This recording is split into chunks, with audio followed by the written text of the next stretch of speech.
ആലപ്പുഴ ചാരുമൂട്ടിൽ സ്വകാര്യ പണമിടപാട് സ്ഥാപനത്തിന്റെ ഭീഷണിയെ തുടർന്ന് ഗൃഹനാഥൻ ജീവനൊടുക്കിയെന്ന ആരോപണം. ശശി എന്നയാളെയാണ് മരിച്ച നിലയിൽ കണ്ടെത്തിയത്. 2768 രൂപ അടയ്ക്കാൻ വൈകിയതിന് മൈക്രോ ഫിനാൻസിലെ ജീവനക്കാർ രാവിലെ മുതൽ വീട്ടിൽ കയറി ഇറങ്ങിയെന്നും ശശിയെ പുറത്തു പോകാൻ പോലും അനുവദിച്ചില്ല എന്നുമാണ് ഈ കുടുംബം പറയുന്നത്.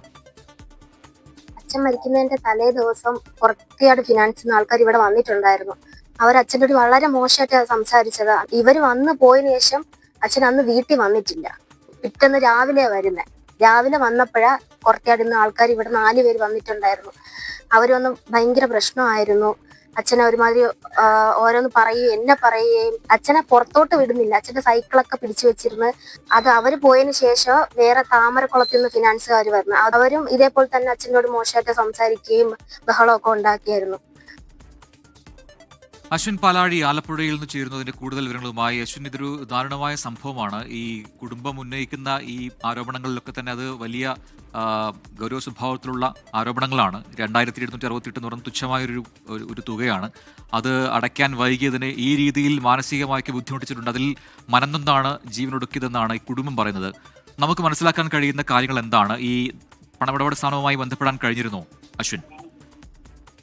പ്രജിൻ, കഴിഞ്ഞ ഒരു വർഷം മുമ്പാണ് വീട് പണിയുടെ ആവശ്യങ്ങൾക്കായി ഈ 60 വയസ്സുകാരനായ ശശി തന്റെ പെങ്ങളുടെയും മരുമകളുടെയും പേരിൽ 2 ലോണുകൾ ഒരേ ധനകാര്യ സ്ഥാപനത്തിന്റെ 2 ബ്രാഞ്ചുകളിൽ നിന്ന് എടുക്കുന്നത്. ഒന്ന് കുർത്തിയാടും മറ്റൊന്ന് താമരക്കുളവുമാണ് ഇവിടെ നിന്ന് എടുക്കുന്നത്. അതിന്റെ 28 തവണത്തെ അടവ് കൃത്യമായി തന്നെ അടയ്ക്കുകയും ചെയ്തു. കഴിഞ്ഞ വ്യാഴാഴ്ചയിലെ അടവ് മാത്രമാണ് 2 ദിവസം വൈകിയത്. ഈ വൈകിയതിനെ തുടർന്ന് ഇത് ചോദ്യം ചെയ്യാനും പണം എത്രയും വേഗം അടയ്ക്കണമെന്നാവശ്യപ്പെട്ടുമാണ് 2 ബ്രാഞ്ചുകളിൽ നിന്നുമുള്ള 8 അംഗ സംഘം ഈ ശശിയുടെ വീട്ടിൽ രാവിലെ മുതൽ കയറി ഇറങ്ങിയത്. നിരന്തരമായി ഇവരെ ഭീഷണിപ്പെടുത്തുകയും മാനസികമായി ചൂഷണം ചെയ്യുകയും ചെയ്തുവെന്ന് ശശിയുടെ മരുമകൾ ആര്യ വ്യക്തമാക്കുന്നുണ്ട്. അതേസമയം നമ്മൾ ഈ ബാങ്ക് അധികൃതരുമായി ബന്ധപ്പെട്ടപ്പോൾ യാതൊരു ഭീഷണിയും മുഴക്കിയില്ല. ഈ പണം അടയ്ക്കാൻ ആവശ്യപ്പെടുക മാത്രമാണ് ചെയ്തതെന്നാണ് പറയുന്നത്. അതേസമയം ഇതിന്റെ താമരക്കുളം ബ്രാഞ്ചിൽ വിളിച്ചെങ്കിലും അവര് ഇതുമായി ബന്ധപ്പെട്ടൊരു വിശദീകരണം നൽകുന്നില്ല. ഈ ആത്മഹത്യക്ക് പിന്നാലെ ബാങ്ക് അടച്ചിടുകയും ചെയ്തിട്ടുണ്ട്.